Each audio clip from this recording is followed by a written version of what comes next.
I was already in bed when the porch light triggered from a car turning into my driveway too fast. 3 sharp knocks followed, not the kind a stranger gives. The kind that says the person doesn't think they need to wait for you to answer. I checked the clock. 10:41. My back ached climbing out of the recliner, the same tan one Louise used to keep her knitting basket beside. She'd been gone almost 3 years, but I still kept her basket right where she left it. The knocks came again, harder. "Coming!" I called out, pulling my robe tight. When I opened the door, my daughter Rachel stood there in a wool coat, hair perfectly done even at this hour, holding her phone like a clipboard. Behind her, my son-in-law Marcus was already hauling 2 duffel bags out of the trunk of his Audi. "Dad," Rachel said, stepping past me before I'd even said hello. "We're moving in for a bit." I stood there blinking. "Moving in where?" "Here, obviously." She said it like I'd asked something absurd. "Marcus's firm let him go last month. We gave notice on the condo. It's just temporary." I looked past her at the SUV, hatch open, more bags stacked in the back seat, a floor lamp wedged sideways against the window. Nobody had called. Nobody had asked. I looked at Marcus, hoping he'd at least have the decency to look sorry. He gave me a small nod and carried the bags past me into the hallway, like he already knew where the guest room was. "Come on in, I guess," I said to no one in particular, since they were already in. Rachel turned back at the threshold and smiled the way she used to when she was 12 and wanted something. "Thanks, Dad. You're a lifesaver." I hadn't said yes. But somehow the suitcases were already rolling across Louise's old runner rug, the one she'd bought at an estate sale in Lancaster County 30 years ago, and into the hallway. I barely had my hand off the door when Rachel reached into her tote and pulled out a folder. Not loose paper, a folder with tabs. "I put together a household plan," she said, handing it to me with both hands like she was presenting an award. "Just so we're all on the same page." At the top, printed in bold, "Family Living Guidelines." I opened it. Quiet hours after 9. Shared grocery contributions logged in an app. Kitchen counters wiped after every used sample photo attached. Thermostat set to 68 during the day to save on Marcus's adjustment period. I thought at first I'd misread it. I looked up at Rachel. She was watching me with the same patient expression she used on her own kids when they were learning to read. "This is a lot," I said. "It's just structure, Dad." "It helps everyone know what to expect." I looked past her into the kitchen, where Luis's old rooster cookie jar still sat on the counter. I looked at the wall of photos by the stairs, Rachel missing her front teeth at age 7, Louise holding her at the county fair, me with a full head of brown hair, my arm around both of them. Then I looked back down at the folder and I smiled, because if I didn't smile, I was going to say something I'd regret on the first night. "Well," I said, "looks thorough." Rachel exhaled like she'd been bracing for a fight. "See? I told Marcus you'd be reasonable." That first night, I made up the guest room myself. Fresh sheets, the good towels. I even carried one of the duffel bags down the hall before my hip reminded me I wasn't 40. "Thanks, Dad," Marcus said quietly, while Rachel was outside getting something from the car. I stopped in the hall. "You doing okay?" He rubbed the back of his neck. "It's been a rough couple months." I wanted to ask him what kind of rough couple months ended with his wife handing me a color-coded folder in my own living room. But he looked worn thin, and honestly, so was I. "Get some rest," I said instead. By the next morning, my coffee mugs had been moved to a different cabinet. "Better flow," Rachel called it. By lunch, the thermostat had been adjusted without asking. By dinner, the Wi-Fi password had been changed because the old one was too complicated for Marcus's laptop. On the second afternoon, I came back from the hardware store and found Louise's reading chair, the tan one, pushed halfway across the living room toward the garage door. "What's going on?" I asked.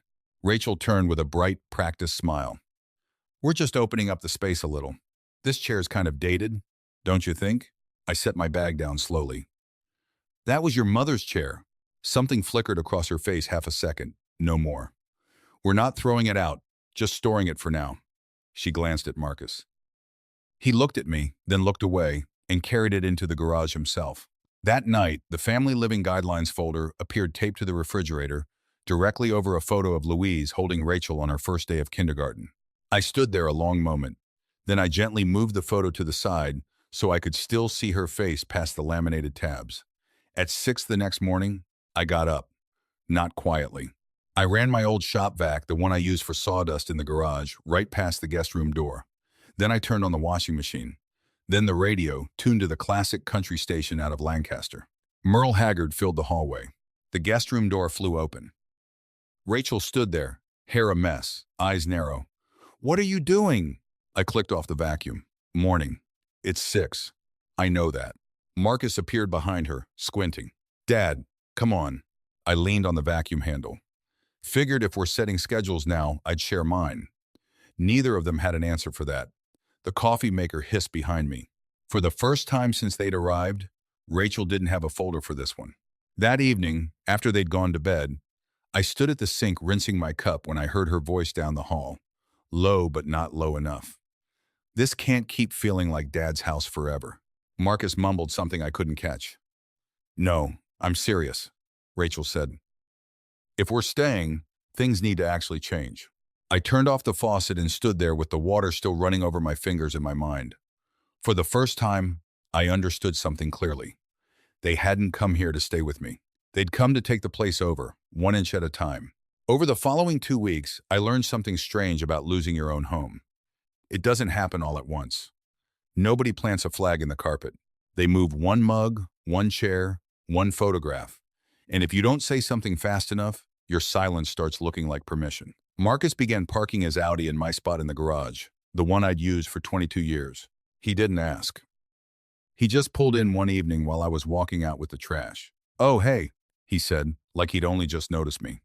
"Figured this was easier since Rachel's got the driveway and you don't really go out at night anyway." I looked past him at my truck, sitting out in the open under a light drizzle. "Is that right?" I said. "I mean, just while we're here." "Just while we're here" became the phrase of the month. Rachel used it for everything.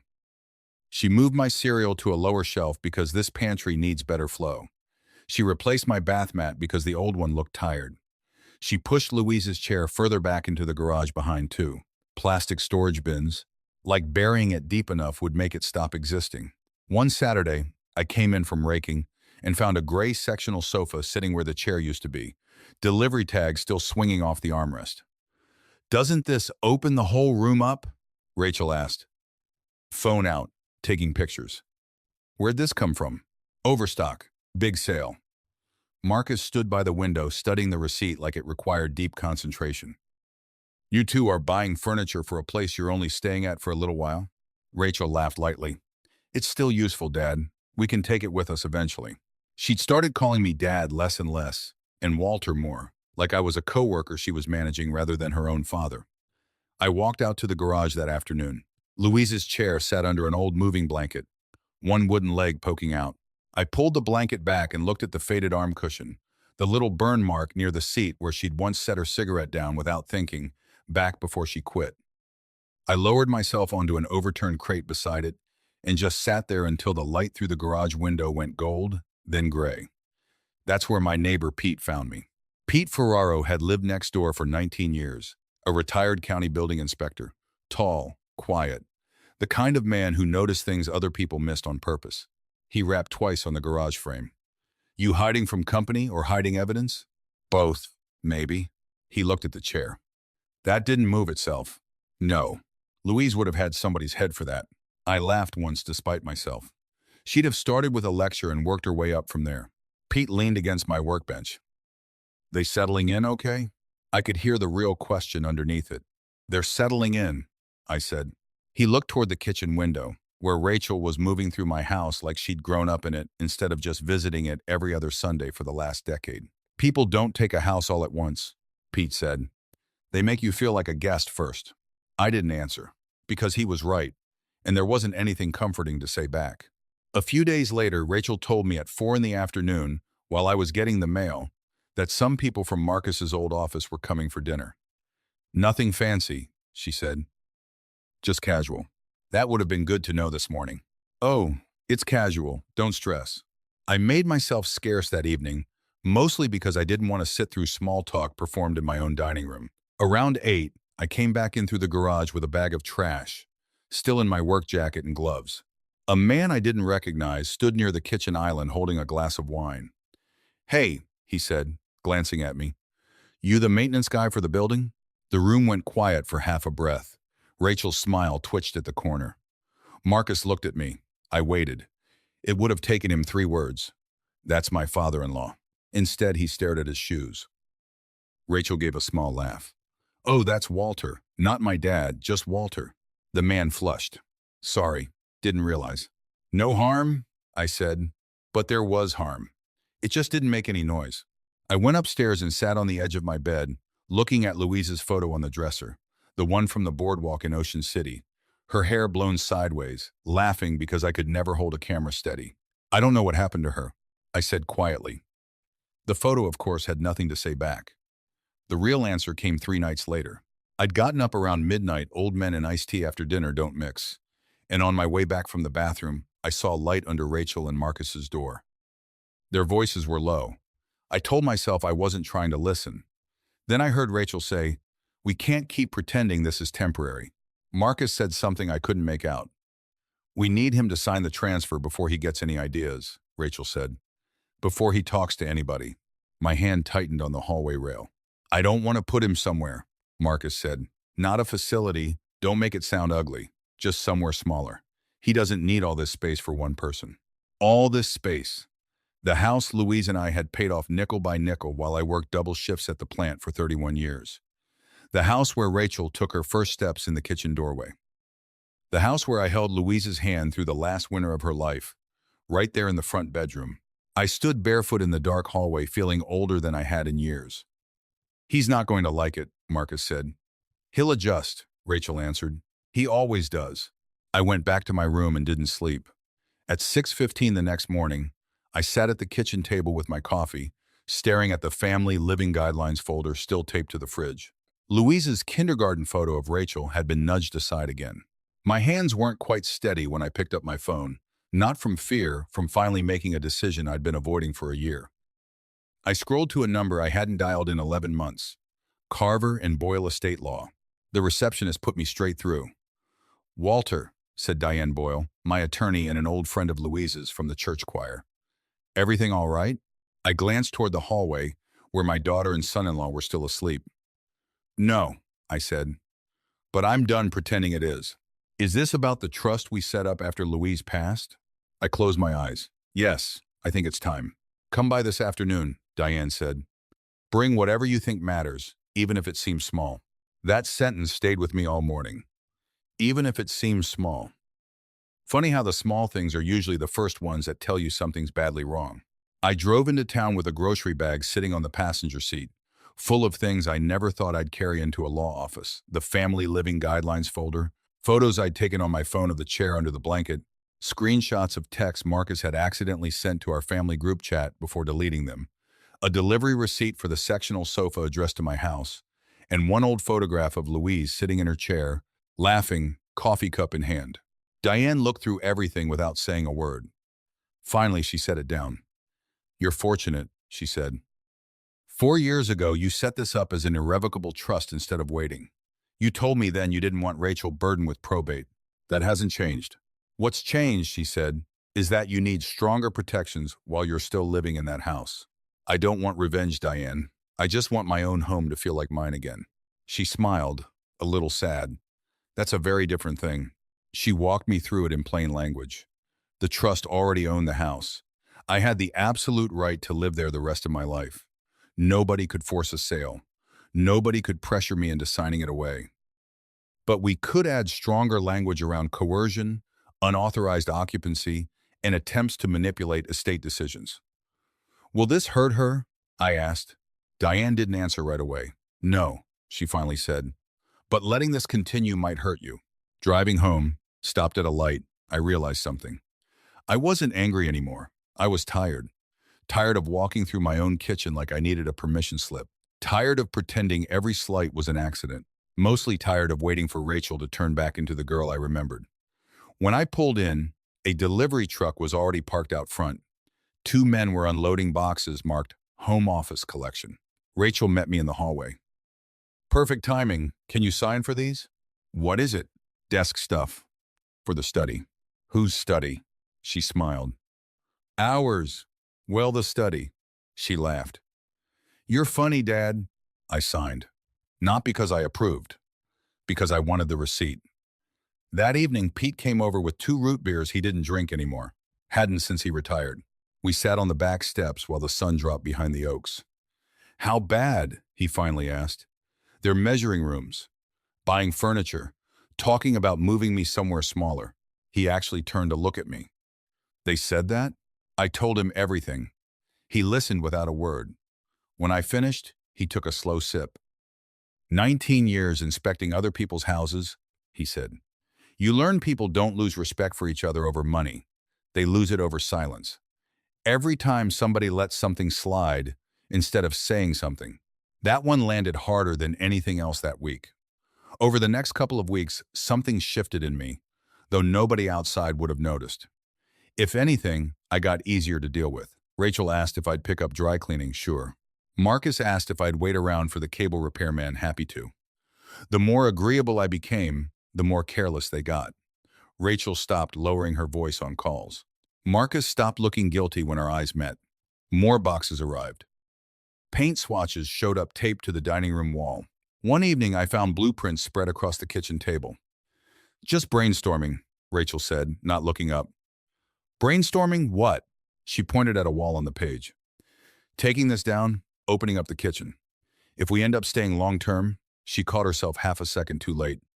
Marcus glanced at her. She forced a smile and said nothing else. Inside, another piece clicked into place. Every few days, I met with Diane, sometimes 15 minutes, sometimes an hour. She never once told me to embarrass my daughter. Just the opposite. Stay calm, she'd say. Let the facts speak. So I did. Every text, every receipt, every photograph. Nothing dramatic, just documentation.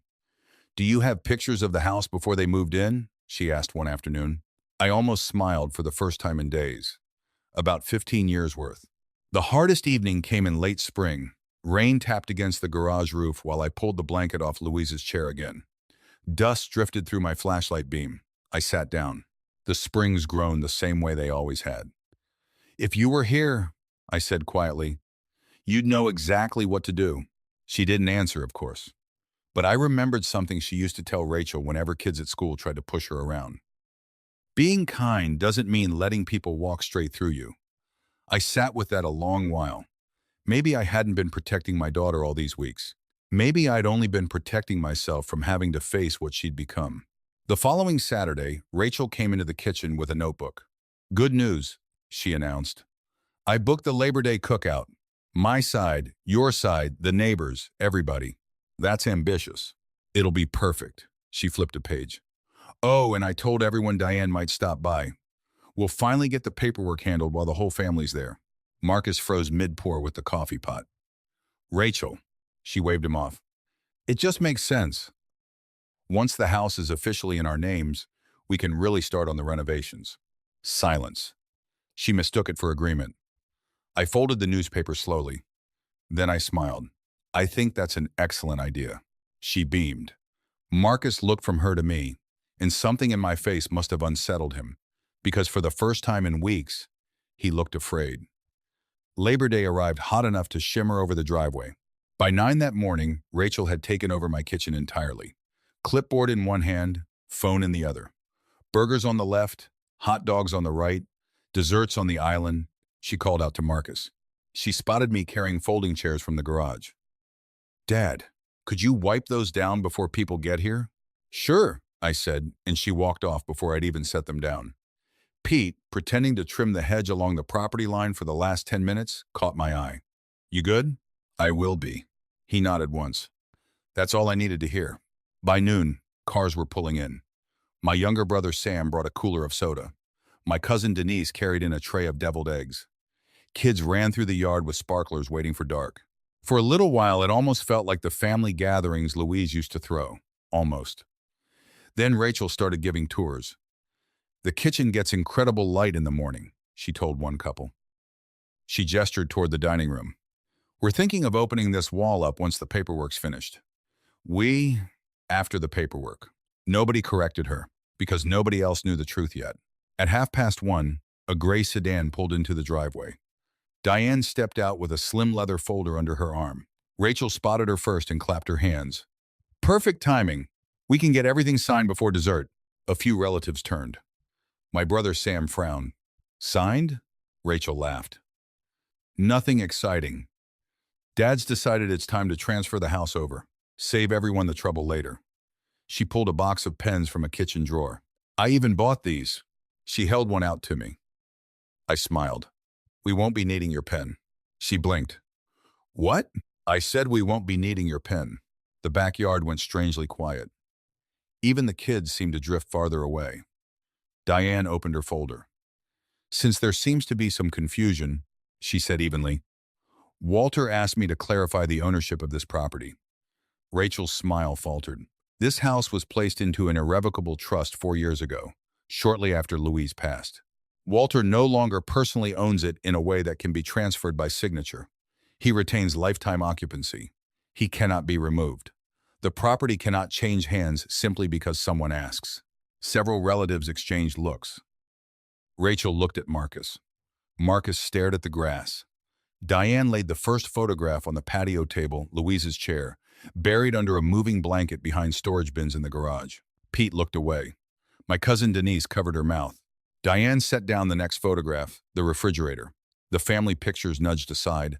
The family living guidelines folder taped dead center. Nobody laughed this time.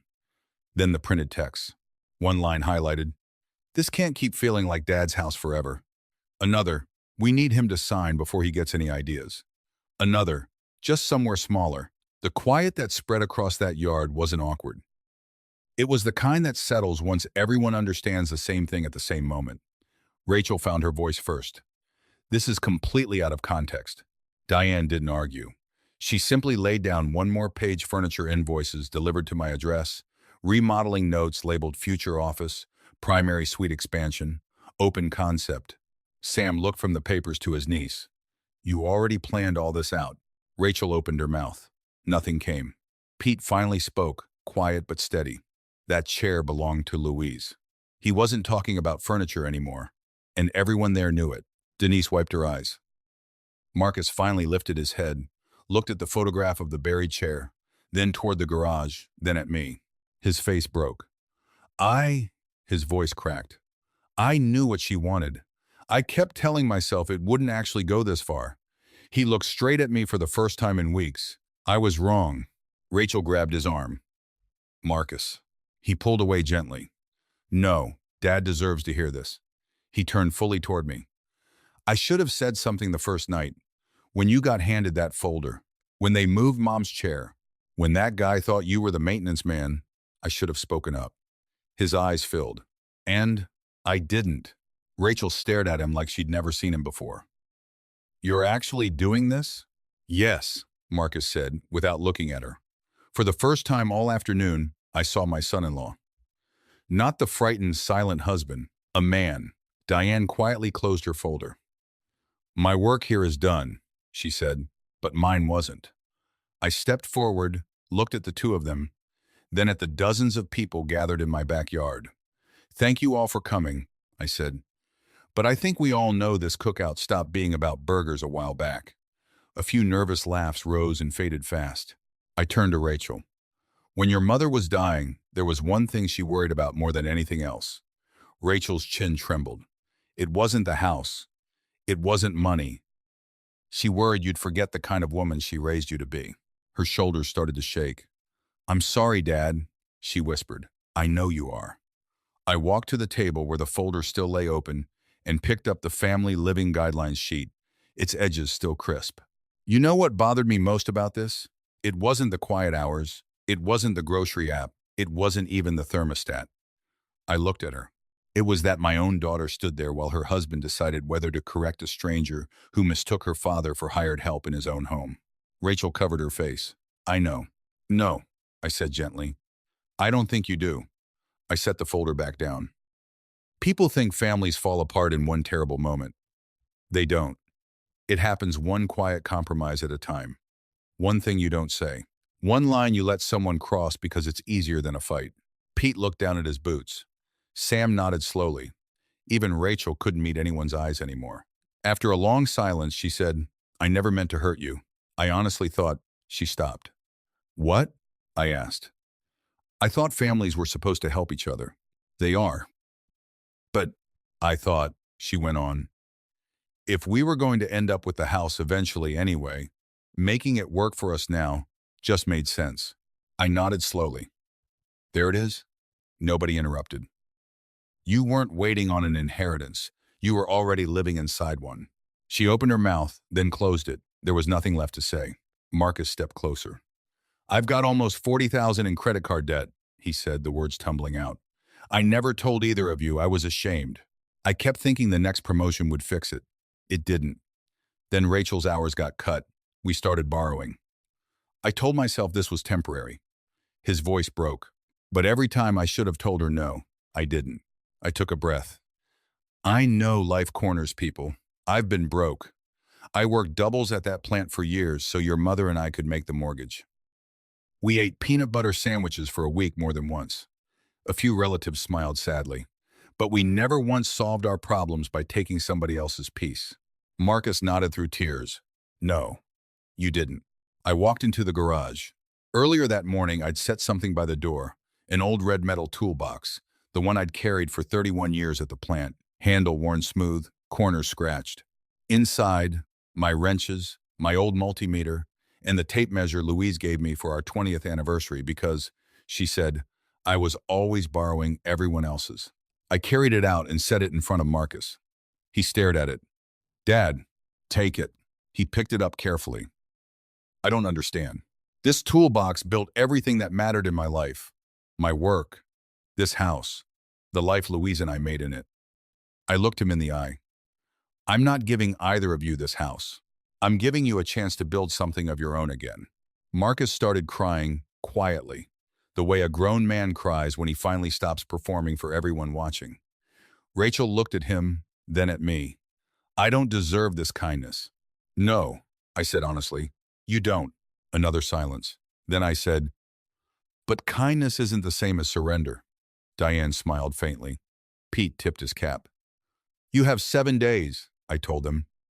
I'll help cover the deposit on an apartment somewhere close. Rachel looked stunned. Why would you do that? Because I want you to leave, not to fail. She closed her eyes, and for the first time since I'd met her as an adult, she looked genuinely ashamed. The moving truck came the following Saturday. Marcus carried more boxes than anyone. Rachel barely spoke. Before they left, Marcus walked into the garage alone. A few minutes later, he came back out, carrying Louise's chair himself, without being asked, and set it back by the front window, exactly where the 4 o'clock light always found it. He stood there a moment. I'm sorry. I know. He nodded once and left. 3 months passed. One Sunday there was a knock at the door, just Marcus this time, holding a small toolbox of his own, clean and organized. I fixed that loose porch step, he said, a little nervous. I noticed. I studied him a moment, then stepped aside. I've got enough chili for 2. He almost laughed. Rachel's mom would have approved of the chili. She'd have told us both we were being stubborn. Definitely. We ate at the old kitchen table. Not much conversation. We didn't need much. About 6 months after that, I got a handwritten letter from Rachel. No excuses, no blame, just an apology. She admitted she'd confused planning with control, efficiency with respect, needing help with being owed it. I didn't answer right away. Eventually, I wrote back. I told her I accepted her apology, but that trust takes far longer to rebuild than forgiveness does. That much never changed. Neither did the trust itself. The paperwork stayed exactly as Diane and I had written it. The boundary stayed too, and so did the love, somewhere underneath all of it. These days, Louise's chair sits back by the window where it belongs. The photographs are back where they belong on the wall. And every so often, Marcus comes by on a Saturday, sometimes with Rachel, sometimes without. We fix small things around the house together. Sometimes we don't fix anything at all. Sometimes we just sit with coffee and watch the street go quiet. Growing older doesn't mean giving up your voice. It doesn't mean trading your dignity just to keep things peaceful. Sometimes the kindest thing you can do for the people you love is show them exactly where the line is and then stand there without moving. If you've ever had to choose between keeping the peace and keeping your self-respect, I want you to know you're not the only one who stood at that line. I'd be glad to hear what you'd have done in my place. Thank you for spending this time with me, and take care of yourselves out there. Sometimes love doesn't need to shout, it just needs to hold its ground. A quiet chair by the window can matter more than any signature on paper. And a father who forgives without forgetting teaches his children something no lecture ever could. Boundaries, offered gently but firmly, aren't walls that keep family out. They're the very thing that lets love find its way back home, a little wiser this time. A small note for you. This story was written and fictionalized by AI purely for entertainment, though we hope its gentle life lesson found a small place in your heart anyway.